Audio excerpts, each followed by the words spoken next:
कपड़े धोने वाली बहू। शादी के पहले से ही विभा को कपड़े धोने का बड़ा शौक था। कभी नल के नीचे तो कभी तालाब के पास। अरे मेरी नीली वाली लुंगी नहीं दिख रही है। विभा की अम्मा, कहाँ रखी है लुंगी? अरे वो तो विभा ने परसों ही धोकर रखी थी आपकी अलमारी में, देखो वहीं होगी। वो ना मैंने आज धो दी, मुझे लगा कि गंदी हो गई होगी। अरे कैसे गंदी हो गई थी? उसे तो मैंने पहना भी नहीं। हे भगवान, इस लड़की के कपड़े धोने की आदत से परेशान हो गया हूँ मैं। जितना तो घर में राशन नहीं आता, उससे कहीं ज्यादा डिटर्जेंट पाउडर का खर्चा है। इसकी शादी करवा दो, शादी जाए अपने घर में ही करे काम, फिर चाहे घर के कपड़े धोने हो या पूरे गांव के। हाँ ठीक बोल रही हूँ, देखता हूँ मैं कोई लड़का। वो दिन भी आ जाता है जब विभा को देखने लड़के वाले आ जाते हैं। लड़की मुझे अच्छी लगी। होने वाली सास कहती है, बेटी अगर कुछ पूछना है तो पूछ लो। वैसे तो हमारी लड़की बहुत ही शर्मीली है, जो बोल दो वो मान लेती है, इसे क्या पूछना होगा। अरे कैसी बात कर रही हो माँ, मुझे इन लोगों के घर रहना है, सवाल तो कई है। हाँ हाँ बेटा, पूछ लो ना, क्या पूछना है। आप लोगों के घर कपड़े कौन धोता है? सास का मुंह बन जाता है।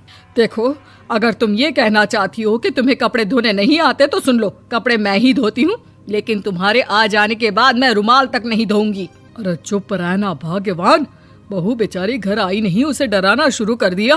वो क्या है ना बिटिया, अभी तक तो ये कल्लू की माँ ही धोती थी, लेकिन अब तुम्हारे पापा तो दहेज में वॉशिंग मशीन देंगे ही। तभी विभा की माँ बोल पड़ती है, सवाल भी पूछा तो क्या। वैसे भाई साहब, मशीन की तो फिर भी कपड़े धोने की कैपेसिटी होती है। मतलब जो बिटिया दे रहे हैं ना विभा, इसे कपड़े धोने का बहुत शौक है। ये आप लोगों के क्या, आस पड़ोस गांव मोहल्ले सबके कपड़े धो दे और उफ तक ना करे। बाहर देखा नहीं आपने कितने कपड़े सूख रहे हैं? सब हमारी बिटिया ने ही तो धोए हैं। बस भी करो ना माँ, शर्म आ रही इतनी तारीफ सुनकर।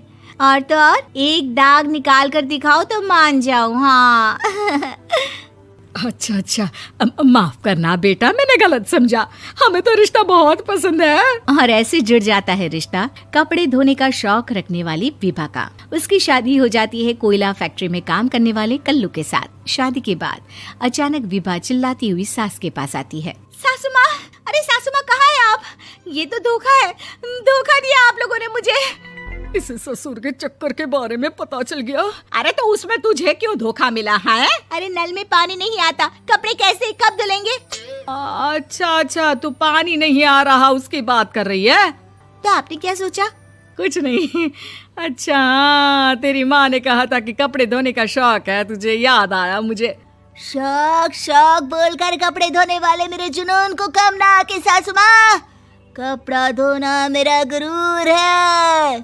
तभी पति भी वहाँ आ जाता है। अभी मैंने इसे सनी देओल की फिल्म दिखाई है, उसी के डायलॉग मार रही है माँ। अच्छा सुन, साफ साफ बता रही हूँ, पानी सुबह 4 से 6 और शाम को 10 से 12 आता है, समझी?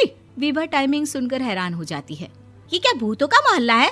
सुबह 4 बजे उठकर कौन कपड़े धोता है? 4 बजे टंकी में पानी जाता है, फिर सारा दिन धोना ना, किसने मना किया? अरे कैसी बात कर रही हैं? 200 लीटर की टंकी में कितने कपड़े धो लूंगी मैं? सुबह ही उठ जाऊंगी मैं। अब क्या था, विभा सुबह 4 से लेकर रात के 12 बजे तक कपड़े ही धोती रहती। एक रोज सास पड़ोस से निकलकर कहीं जा रही होती है कि साथ वाली कहती है, हाँ कल्लू की माँ, जरा ये बताओ कि 2 साड़ी है, 2 ब्लाउज और एक पेटीकोट और एक नाड़े वाला लंबा कच्छा। हाँ तो? अरे तो क्या, कितना लोगी धुलाई ये बताओ। धोबन दिख रहे हैं हम क्या? हमारे पति सरकारी नौकरी से अभी रिटायर हुए हैं और बेटा सुपरवाइजर है कोयला फैक्ट्री में। धोबन समझ रखा है हमें? हाय रे कल्लू की अम्मा, माफ कर दो, वो तो मोहल्ले में यही सब बता रहे थे कि तुमने बहू को कपड़ा धुलवाने के काम में लगा दिया है। सास को पड़ोसन की बात सुनकर गुस्सा आ जाता है। वो घर पहुंचती है जहां घर के बाहर ही इतने सारे कपड़े सूख रहे होते हैं जितने कि किसी धोबन के घर पर। अरे ओ कल्लू की दुल्हन, बाहर निकल।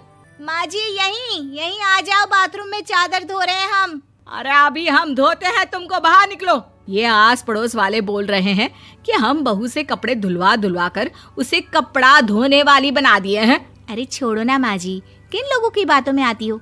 आस पास के लोगों का तो काम ही होता है कि वो किसी तरह सास बहू को लड़ा दे। बहू सारे घर के कपड़े धोती है, ये क्या कम है? बोलिए। सास को भी लग जाता है कि वो बहू का ये सनकीपन नहीं छुड़वा सकती, इससे अच्छा है कि खुद ही चुप हो जाए। एक रोज सास और बहू मंदिर जाते हैं, जहाँ सास की साड़ी वहाँ खड़ी भीख मांगने वाली से मिलती है। माँ जी क्या बात है, आपकी साड़ी उस भिखारन से कितनी मिल रही है ना? हाँ हाँ, देखो तो दोनों की साड़ी मिल रही है। क्या बात है कल्लू की अम्मा, तुम खुद को तो अफसर की बीवी बताती हो और ऐसी सिंपल सी प्लेन साड़ी पहनकर घूमती हो। सिंपल और प्लेन नहीं है ये साड़ी। तो क्या सोने के धागे से फूल बने हैं? कुछ भी सासू माँ, कुछ भी। हाँ, बने थे इस साड़ी में सोने के धागे से फूल। मेरे पति लेकर आए थे मद्रास से स्पेशली मेरे लिए 10,000 की। ताहे भाई साहब इस भिखारन के लिए भी सेम टू सेम साड़ी लेकर आए होंगे 10,000 की। सास उस वक्त कुछ नहीं कहती, लेकिन बहू के साथ घर आती है और अलमारी से एल्बम निकाल कर लाती है। ये साड़ी देख रही है, ये वही साड़ी है जिसे मैंने अभी पहना था। इस साड़ी में ये जो चमकदार फूल दिख रहे हैं ना, ये सोने के धागों से काढ़े गए हैं। लेकिन तू लोकल वॉशिंग मशीन ब्रश से घिस घिस कर सारे फूलों को निकाल कर साड़ी प्लेन कर दी।